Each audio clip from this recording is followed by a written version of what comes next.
ना गुरु शिष्य का रिलेशन होता है, गुरु गुरु का रिलेशन थोड़ी होता है। हाँ, ये तो हमने देखा कि यहाँ पे किसी भी स्टूडेंट का कोई भी डाउट अनआंसर्ड नहीं छोड़ा, चाहे वो कितना भी आउट ऑफ कॉन्टेक्स्ट हो। मैं उस दिन बेस्ट फील करता हूँ जब 3-4 गलत तरीके से बच्चों के तरीके जनरेट करवा पाता हूँ। आप कोई मुझसे पूछ ले सर ये मीठा मीठा ही क्यों है, आई हैव द आंसर। कोई पूछेगा तो बताओ। अगर आप एजुकेशन का डाउट नहीं पूछ रहे हो या अपनी क्लास का डाउट नहीं पूछ रहे हो तो बेसिक लाइफ का सर ये इशू हो गया, वो इशू हो गया, इसका मतलब आपने क्यूरियस माइंड को क्यूरियस रहने दिया और वो कहाँ गलत हुआ वो भी उसको बताना चाहिए। आगे आने के बाद पता चला कि इनकी जरूरतें ही अलग हैं। इसके लिए कभी कभी आपको साम दाम दंड यूज करने पड़ते हैं। तो पढ़ाई में कुछ होना हो, लाइफ में कुछ हो जाएगा। जहाँ गुरु की रिक्वायरमेंट थी वहाँ गुरु जैसा बनना चाहिए। चीज रहता है कि किस तरह से इन हर एक बच्चे को पुश किया जा सके ताकि सब इंटरेस्टेड बने, क्यूरियस बने। नॉलेज कन्वे करना बेस्ट पॉसिबल वे में is the best case scenario. Sir ये क्यों नहीं होगा, ये क्यों नहीं होगा? जिस दिन मैं ये कर पाता हूँ उस दिन ऐसा लगता है कि यार आज कंप्लीट हुई है क्लास। ये बच्चा पूछता है सर पानी गीला क्यों होता है। मैंने वो भी उसे रिसर्च करके होता है कि क्यों होता है। The challenge is to generate understanding out of it. You ask the right questions, you give the right hint. लंबे दौर तक तभी चल पाते हो जब आपका सच में इंटरेस्ट हो, सच में इंटरेस्ट हो। जब आप उनकी क्यूरियोसिटी फीड करने लगते हो आपको भी कई ऐसी चीजें ऐड ऑन होने लगती हैं धीरे धीरे जो शायद आपने एक्सप्लोर नहीं किया था अपने टाइम के एंथो का कुछ फ्रैक्शन ही उसमें आएगा। मैं जितनी इंथुसियाज्म से किसी प्रॉब्लम को समझाता हूँ और मुझे खुशी होती है उससे, मैं वहाँ पे कोई लॉजिक जनरेट कर पाता हूँ, मुझे खुशी होती है। Obviously I should be able to answer all possible doubts. वो तो है, वो तो ऑब्वियस है ना, वो फिजिक्स वो पढ़ा रहा हूँ मुझे तो आएगा ही।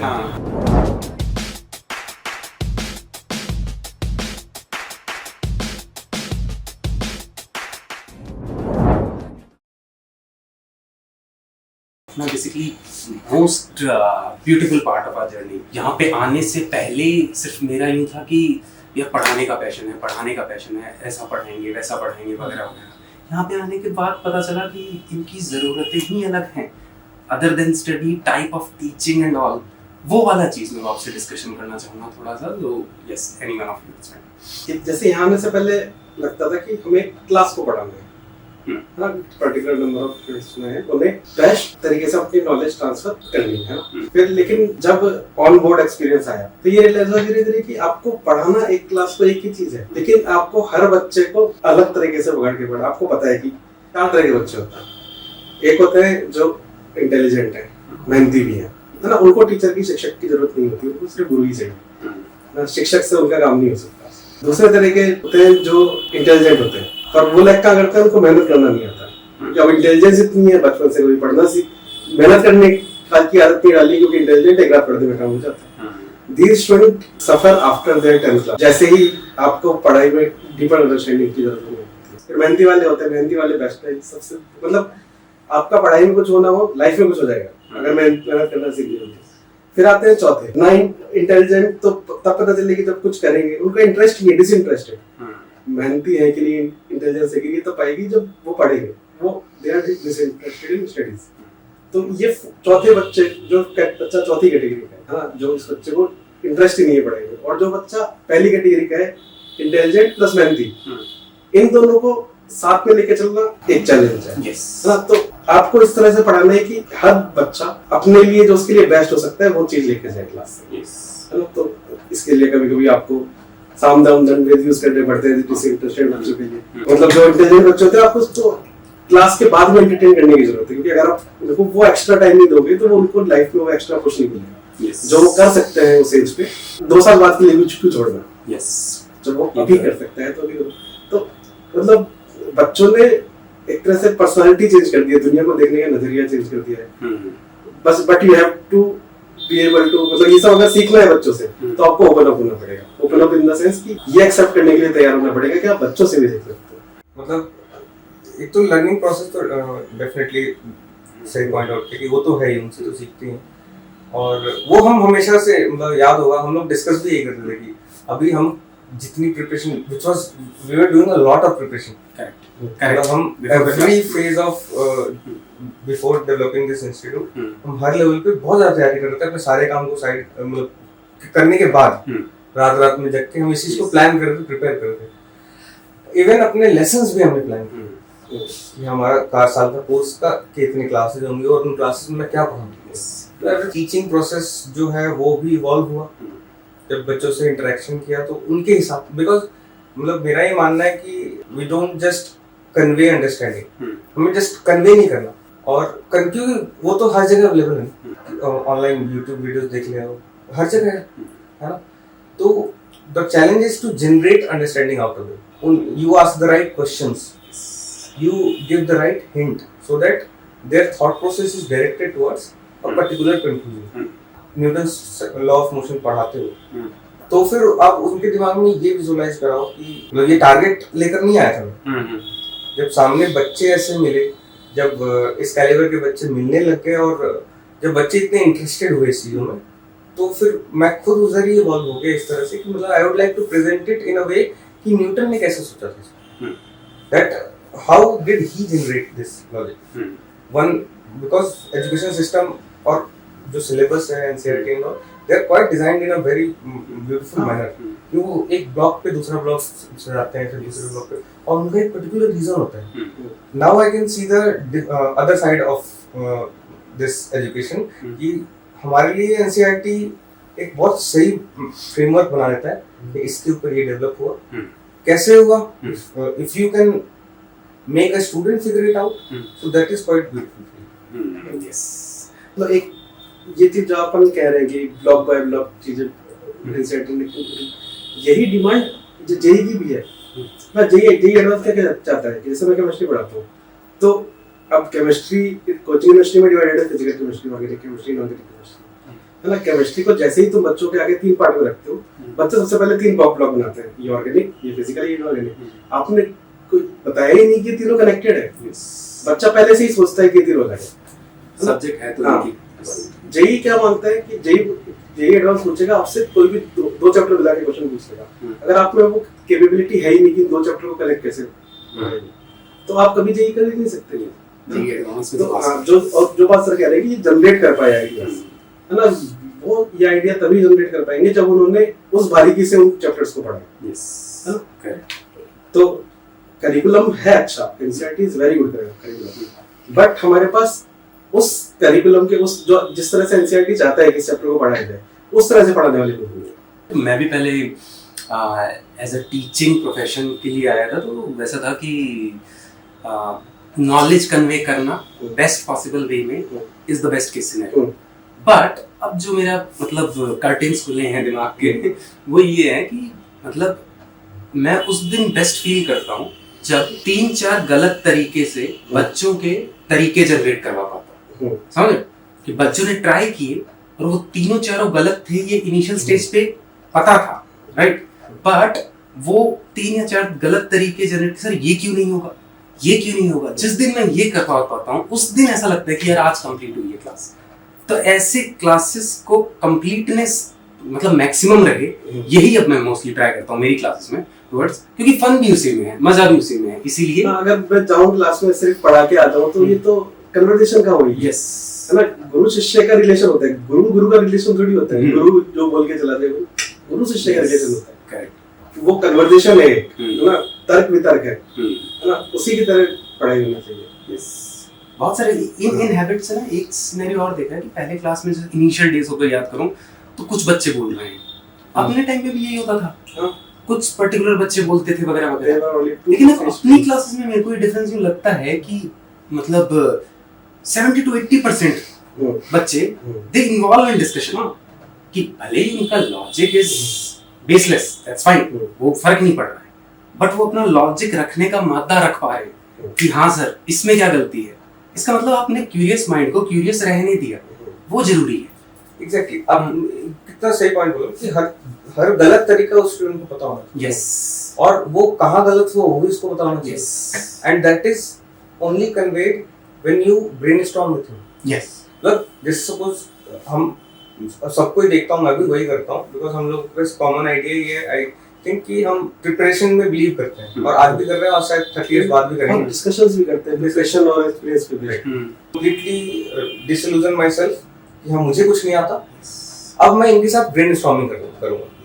वो brainstorming session is the most beautiful part, उसमें बहुत मजा आता है। यस, उसमें क्योंकि और उसी से आइडियाज उनके दिमाग में जनरेट होते हैं। and it is only possible when you are small. The moment it goes towards mass, अभी जैसे हम छोटे शहर में Exactly. this is very small question right now. Yes. और बट हमने स्टार्टिंग में ही डिस्कस किया था कि अगर हम कभी भी करें class strength will be limited. Yes. बस कहीं ना कहीं हम इस आइडिया में बिलीव करते थे कि फेस टू फेस फ्रंट में जो लिमिटेड स्टूडेंट्स होंगे they can give the ideas और वहाँ पे क्वालिटी टीचिंग हमें करा पाएंगे जो हम चाहते हैं. Yes. The moment it goes towards mass, towards 100 students, 200 students, that interaction dies and फिर खत्म. वो फन भी तो मजा है. ऑनलाइन क्लासेस में भी सेम Yes. वो that interaction is not there and वही मेन है टू बी एग्जैक्ट. क्योंकि समझ लेना और किसी कॉन्सेप्ट को कोई भी समझ सकता है.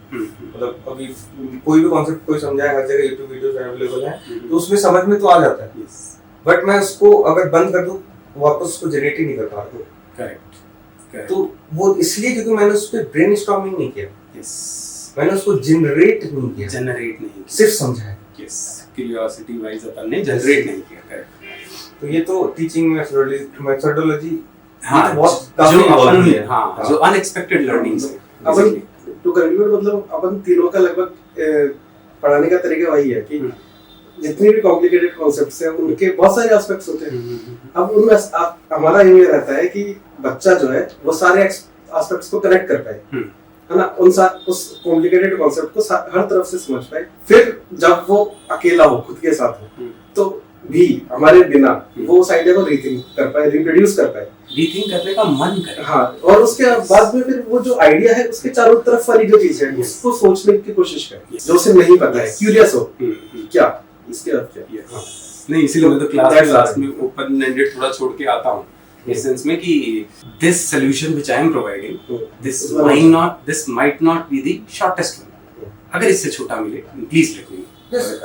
you behave like a student. Yes. मतलब कई जगह स्कूल्स में देखे हैं, फिर कई जगह देखते हैं जैसे टीचर्स थोड़े इंफीरियर फील करते हैं जब कुछ नहीं आता तो, है ना. तो इस तरह से आप पढ़ाते हो ना, तो फिर मुझे फर्क नहीं पड़ता. कोई क्वेश्चन सपोज नहीं आया तो अब वो प्योर इंग्लिश है, मुझे नहीं पता, इट्स फाइन, सर्च करके मैं तुम्हें बता दूंगा, इट्स प्योर फैक्ट, जान लो.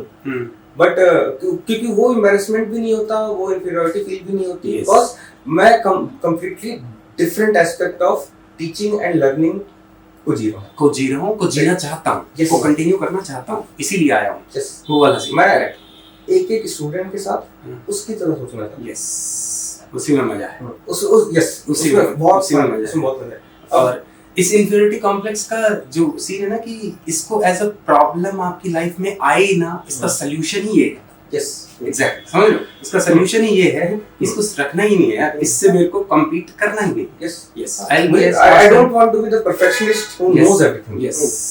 मतलब मैं कभी आने से भी पहले खुद को बोल रहा हूँ, कभी एज ए टीचर नहीं देख रहे होते. हाँ, जो जस्ट आ रहा है पढ़ा रहा था. यस. उस वो स्टूडेंट हमें कितना हमसे इंस्पायर हो रहा है in this for this learning process, वो तब इंस्पायर होगा जब वो मेरे जितना एंथुसियाज्म से करते हुए किसी प्रॉब्लम को देखेगा. मैं जितने एंथुसियाज्म से किसी प्रॉब्लम को समझाता हूँ और मुझे खुशी होती है उससे, मैं वहाँ पे कोई लॉजिक जनरेट कर पाता हूँ, मुझे खुशी होती है.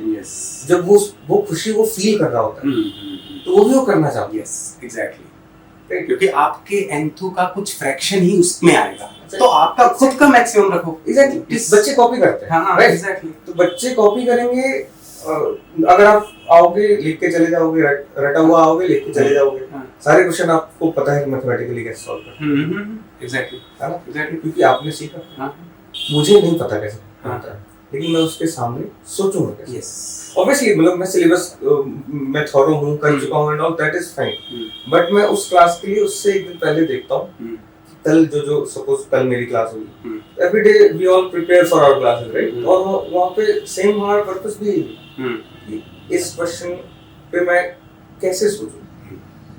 Yes. ये क्वेश्चन आया कैसे. मतलब obviously I should be able to answer all possible doubts. वो तो है, वो तो ऑब्वियस है ना. वो फिजिक्स पढ़ा रहा हूं, मुझे तो आएगा ही. मतलब मुझे तो आना चाहिए, वो तो but that is the least level of requirement. मुझे आना चाहिए.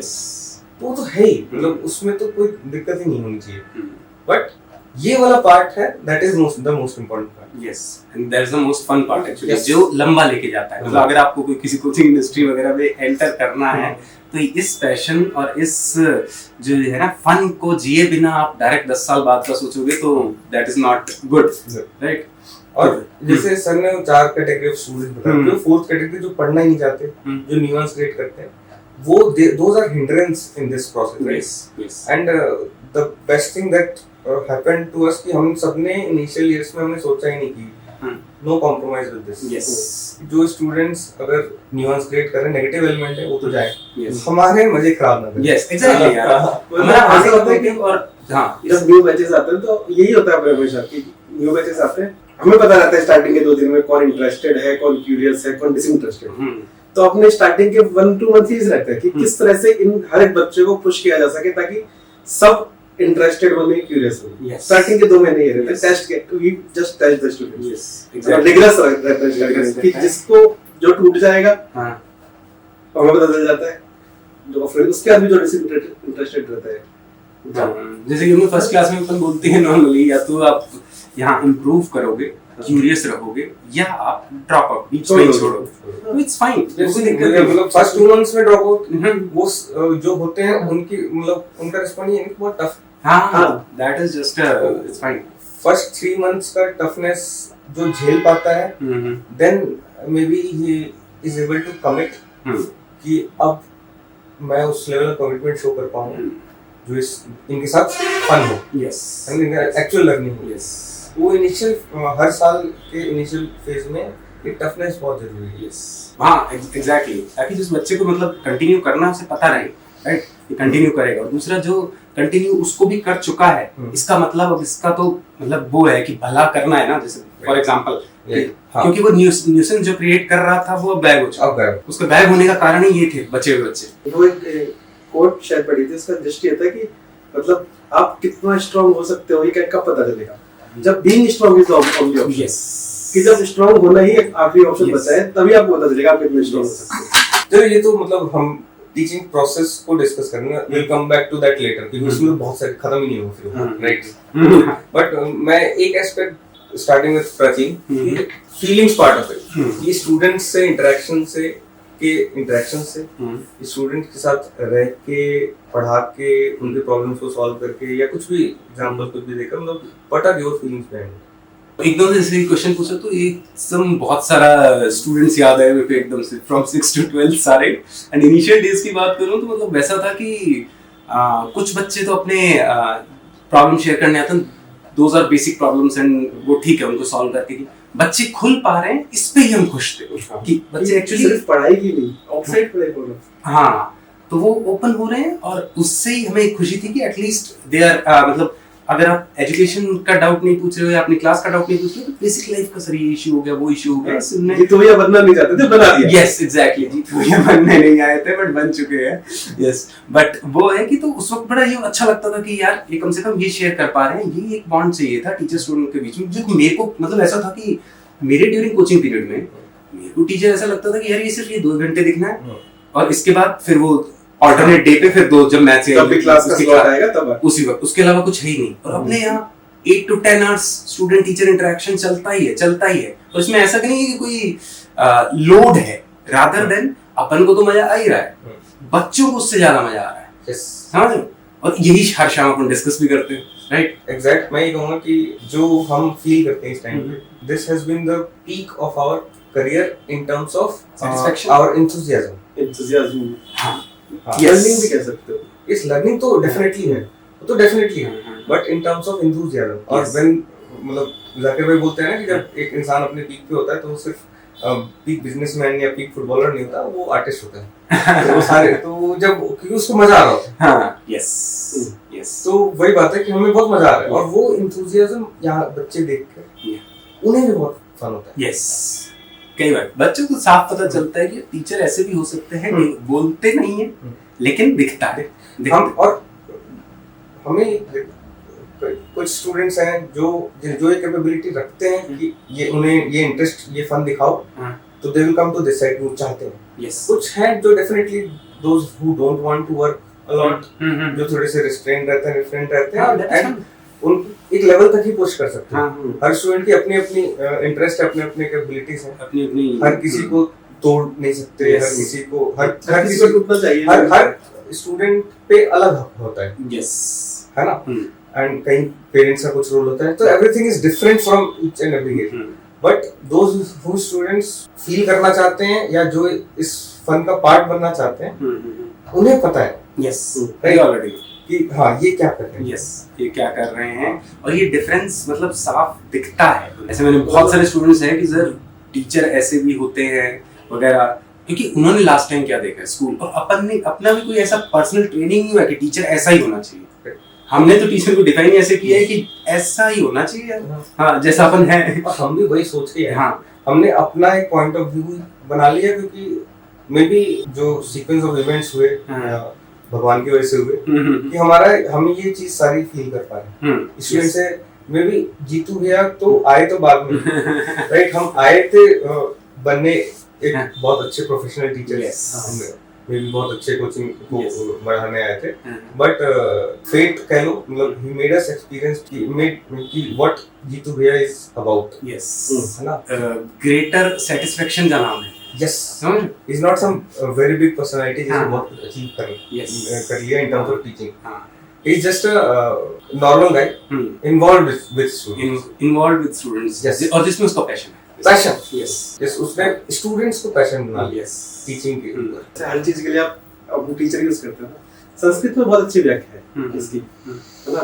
ये मतलब जैसे आप संस्कृत में टीचर वर्ड के लिए बहुत सारे शब्द और वो अलग अलग लेवल ऑफ टीचिंग कैपेबिलिटी को दिखाते हैं ना। जैसे आप जो शिक्षक वर्ड यूज करते हैं, है ना, ये बस जस्ट शिक्षक मतलब का मतलब जिसे हम टीचर बोलते हैं ट्रांसलेशन में, शिक्षक का मतलब बस इतना होता है कि जिसको उसको जो नॉलेज है वो ट्रांसफर कर दे, इसे शिक्षक। ना आप संस्कृत की व्याख्या में जाएंगे तो शिक्षक, फिर उपाध्याय, उपाध्याय शिक्षक, आचार्य, फिर प्राचार्य, आचार्य, उपाध्याय, ना ऐसे लेवल्स हैं। करेक्ट। हाँ, तो पर गुरु जो होता है उसको इन सबसे बाहर रखा गया, तो जीतू भैया वो गुरु वाली कैटेगरी में आते हैं जो कैपेबिलिटी डेवलप करते हैं शिक्षा के वाली भी और शिक्षा के बाहर वाली भी। कहीं ना कहीं हम शायद हम उस माइंडसेट के रहे कि हमने इस चीज को अप्रोच करना चाहा, राइट, जहाँ गुरु की रिक्वायरमेंट थी वहाँ गुरु जैसा बनना चाहा, और उसके लिए सब कुछ सारी चीजें कोशिश की। मतलब कोई स्टूडेंट अगर कितनी छोटी चीज लेकर आता है, we try to work on it like yes anything. हाँ, मतलब ये इसके लिए बहुत स्टूडेंट्स कुछ भी लेकर आते हैं, वो हमें पता है ना कि हम we have gone through that process, बाद में मैटर नहीं करता। हाँ, उन्हें नहीं पता होता, उन्हें ये बोलना कि कोई बात नहीं, फर्क नहीं पड़ता, that is not the solution. That is not the solution. Correct. वो चाहते हैं कि उनके साथ कोई परेशान हो, तो वो सॉल्यूशन ना देना ही तो क्यूरियोसिटी मार रहा है। हम कहते हैं ना education system kills curiosity, education system नहीं मार रहा है। वो कुछ हैंडफुल एजुकेटर्स हैं जो क्यूरियोसिटी को जीने नहीं देते। जैसा आप बोल रहे थे ना कि क्लास में बस वो 2-3 बच्चे ही होते हैं जो डाउट पूछते हैं। वो 2-3 बच्चे होते हैं जिनकी क्यूरियोसिटी अभी भी है। तो बचपन में आप किसी भी 3-4 साल के बच्चे को पकड़ लो, इतने क्वेश्चन पूछेगा कि आप तंग हो जाओगे। और जब आप उनकी क्यूरियोसिटी फीड करने लगते हो, आपको भी कई ऐसी चीजें ऐड ऑन होने लगती हैं धीरे धीरे, जो शायद आपने एक्सप्लोर नहीं किया था अपने टाइम। यस, है ना, जैसे उस दिन हमने डिस्कस कर रहे थे कि e⁻x क्या, कहाँ से आया, कहाँ से आया। यस, e है क्या, 6th या 7th के बच्चे ने पूछा था आपसे, वो 9th की है। अच्छा, 9th की। one of our best students का नाम है, she is one of the most ideal student I've seen in my life। उसने ये क्वेश्चन पूछा था कि सर e क्या है। एग्जैक्टली। तो मैंने बोला यार क्वेश्चन बहुत जेन्युइन है, मैंने खुद से बहुत बार पूछा है, but I never had the reason कि इसको ढंग से एक्सप्लोर करूं, और क्योंकि किसी ने पूछा है, राइट। बट मैं देखो बहुत ढंग से इसको एक्सप्लोर करके बताऊंगा। And then I came back with the next day, उसका पूरा रिसर्च पेपर देखा, पढ़ा, and I figured it out कि where does e come from, मतलब it's a very definition of it. So I answered her question. उसके लिए पहले उसको कैलकुलस पढ़ाया, देन उसको आंसर किया। तो ये इस ट्रांसपेरेंसी से आपका क्यूरियोसिटी वो मेंटेन रहता है, जबकि टीचर नहीं ये कोई फालतू का क्वेश्चन है, ये मतलब डांट के भगा मुझे देना। पता है कि सर उसके आपको बताओ, मेरे से ऐसे क्वेश्चन पूछे जाते हैं ना, मेरे से एक बच्चा पूछता है सर पानी गीला क्यों होता है मैंने वो भी उसे रिसर्च करके होता है कि क्यों होता है। हाँ, ये तो हमने देखा, यहाँ पे किसी भी स्टूडेंट का कोई भी डाउट अनआंसर्ड नहीं छोड़ा, Yes. चाहे वो कितना भी आउट ऑफ कॉन्टेक्स्ट। अब उसके करंट नॉलेज लेवल से E की knowledge. Yes, nice. There was a huge gap Hmm. in terms of requirement to understand the actual very meaning of it. Hmm. So I had to build a very thin pathway through calculus for that. Yes. Calculus की इसको इतनी समझ दे दो हाँ, कि इसको basic समझ आ जाए। ताकि वो समझ में आए। तो और वो बात बनाने में मुझे बहुत फन आया। Yes, to be exact. मुझे भले 2-3 घंटे लगे कंप्लीट हाँ। एक्सप्लोर करने में, क्या रिसर्च एंड लॉजिक बहुत सिंपल है, वो तो 5 मिनट में पता चल जाएगा, बट वो पाथवे कैसे डेवलप हुआ वो फन होता है। वही जो एक्स्ट्रा एफर्ट देने में अगर जो मजा आता है, तभी आप उसकी क्यूरियोसिटी को मतलब लंबे टाइम तक मेंटेन रख पाते हो, समझ रहे हो? मतलब अगर उसके क्वेश्चंस के सॉल्यूशंस ढूंढने अगर आपको एफर्ट नहीं लगे रादर देन मजा आया तो बार बार आए, कोई दिक्कत ही नहीं। Yes, हाँ, और ऐसे स्टूडेंट के क्वेश्चंस शायद आप लगता है मतलब ऐसे स्टूडेंट्स के क्वेश्चंस के लिए अपना वो जो प्रिपरेशन माइंडसेट है ना, हाँ, वो बहुत जरूरी है। यस, हम लोग generative mindset. In fact I would say कि वो चीज उनके लिए उतना मीनिंगफुल शायद अभी नहीं है जितना हमारे लिए है। यस, उनके लिए it's just additional information above the tons of information they have. Maybe we still forget it. But वो जो फीलिंग है ना, the process of generating it, तो वो बहुत जरूरी है और वो मुझे जीना। हाँ, एग्जैक्टली। Yes, उसके थ्रू। यस, वो आपका फन का था। Yes. हाँ, All of these efforts maybe it's not for them, it's for ourselves yes, only. इसमें तो अपना लर्निंग एंड ग्रोथ Yes. होता ही है, Yeah. ऑब्वियसली। मैं पानी गीला क्यों होता है वाला रिसर्च कर रहा था, तो मतलब उस एक क्वेश्चन के through I deep down into how all the senses work, है ना, हमारे जितने भी सेंसेस हैं वो किस साइंटिफिक फिनोमेना पे बेस्ड है ना। अब कोई मुझसे पूछले सर ये मीठा मीठा ही क्यों है, आई हैव द आंसर, कोई पूछेगा तो बताऊंगा। टीम में आके इतना तो मेरे को पता चला कि आप लंबे दौर तक तभी चल पाते हो जब आपका सच में इंटरेस्ट हो, सच में इंटरेस्ट हो।